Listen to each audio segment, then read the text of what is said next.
Hey everybody, Monica Slacka here, registered dietitian nutritionist and the founder of Mind on Nutrition. I am a sports and fitness dietitian in Denver, Colorado, and I specialize in sports performance, body composition, and healthy eating made sustainable. So I'm going to share with you a very easy recipe from this 3-day meal plan and recipe booklet that you can get from my website, mindonnutrition.com. And the first recipe I'm going to show you is an overnight oats recipe made with ingredients that most of us probably have on hand. If you don't have the ingredients on hand now, try to just replace some of the bigger items. For example, if the fruit that I use in this recipe you don't have, maybe you have another fruit that you can use.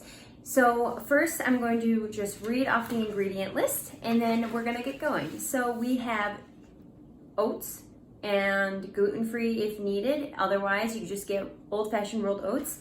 Then you'll need chia seeds. The third ingredient you'll need is a mashed banana. I'm going to be using mashed sweet potato. And then you will need unsweetened vanilla almond milk, vanilla extract, maple syrup, optional of course, and 1 cup of diced pears. In this recipe book, it actually calls for banana and strawberries, but I'm using sweet potato and pears because that's what I have on hand. Let's get started.